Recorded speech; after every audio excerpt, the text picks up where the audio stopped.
Hey, it's Kevin. Thank you so much for coming by for another No BS social media chat.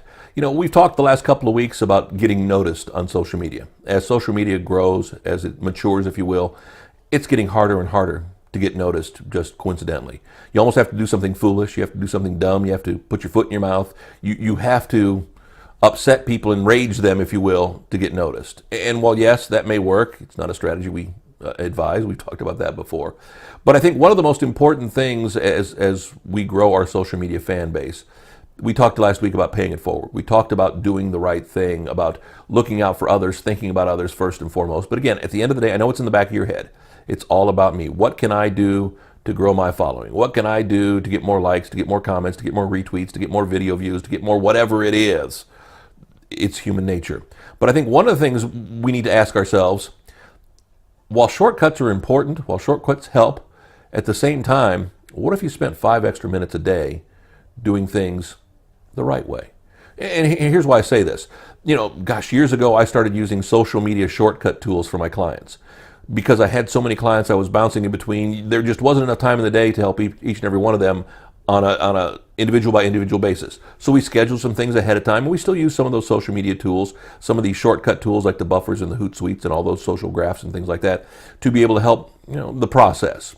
But at the same time, what's happened is a lot of the social media platforms, especially Facebook, sometimes YouTube, they've done whatever they can to make sure those kinds of content, those things that you use outside of their platform, don't get noticed as much. They'll let you post them, but the ugly little behind the scenes thing is if you post something using one of those shortcut tools on Facebook, you almost get no engagement. It doesn't get seen by as many people, and you can do the experiment yourself.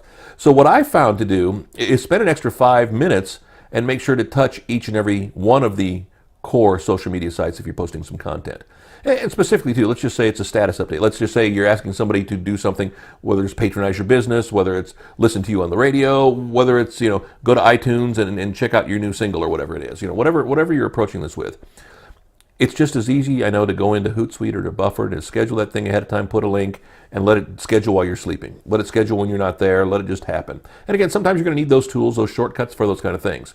But if you took an extra 5 minutes, and it's not even going to take you 5 minutes, to post it individually to Twitter, to post it individually to Instagram, to post it individually to Facebook, or if you've got some video content, to post it individually to YouTube, you're going to see more engagement. It's funny, you can't really use the shortening services to post something on Instagram. They basically have it blocked to do that. Now you can schedule them, and that little Hootsuite or that Buffer will pop up a reminder to you saying, hey, it's time to go in and actually do this, and it's then a 7-step process to post it on Instagram. And what they're trying to get away from is people using Instagram strictly for selling. Of course, unless you want to boost or sponsor something on Instagram, then amazingly enough, then it becomes much easier. But I think if you want to do it organically, if you just find 2 minutes when you're posting something, if it's got a picture attached, post it to Instagram. Cut and copy, copy and paste the caption you put on Instagram or whatever it is, or the status update you put on Twitter if you use Twitter first and a picture you attach to it or whatever, and using a lot of cut and paste. So when I go in each and every day for my own personal, here's what today is, here's what national holiday today is, usually food related, I actually post to each individual site. And when I post it each day, it's a picture, a graphic that I created ahead of time. Then I create them months in advance, and they sit there on a little file folder. And each day I go in and say, okay, today is National Hot Dog Day, which I think comes up in February. I'm not sure. I don't even remember now off the top of my head. So I've got the little hot dog graphic. So I go in and I type my little caption, and then I post it to Instagram. And I cut and paste that caption, and I go into Twitter, and I post it to Twitter. And I do it all on an iPhone real quick. And then I go into my Facebook page and post it right there, inherently engaged, and I actually use those on Google Plus as well and on Pinterest, some of the sites we don't talk as much about because there's no video content with these things. I don't use YouTube for that role, but again, it takes an extra couple of minutes. Sure, I could do it with one click and be a lot done, but I've done this over the years and I've tested the process, and it doesn't get engaged with, it doesn't get seen for some reason because of algorithms on each site as much when you use those tools. So the extra minute or two it takes to go do that individually, again, it's just cutting and pasting the same content on an iPhone.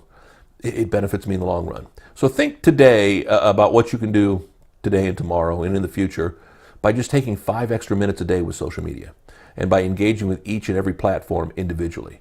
By paying it forward, by engaging with those platforms individually, and more importantly, by truly being selfless, by truly connecting with others, you're going to benefit. Now, you know what? It's not going to happen as fast as you want it to. I'm going to tell you that right now. It's just a fact of life. It's going to be slower. It's always been a slow grind, and it's gotten even slower as more people got more savvy about it. But if you do things the right way, you're going to be glad you did, and you're going to benefit, and it's going to be a long-term benefit. Next week, we'll be back with another No BS social media chat. No BS Social is the website. We got the videos up on Facebook. We got them up on YouTube. Again, if you're watching them there, just bookmark it. Come on back again next week. We'll be here with another video. You want to reach out, connect, face-to-face, one-on-one, by phone, by email. All that info coming up here at the end of the video. Thanks.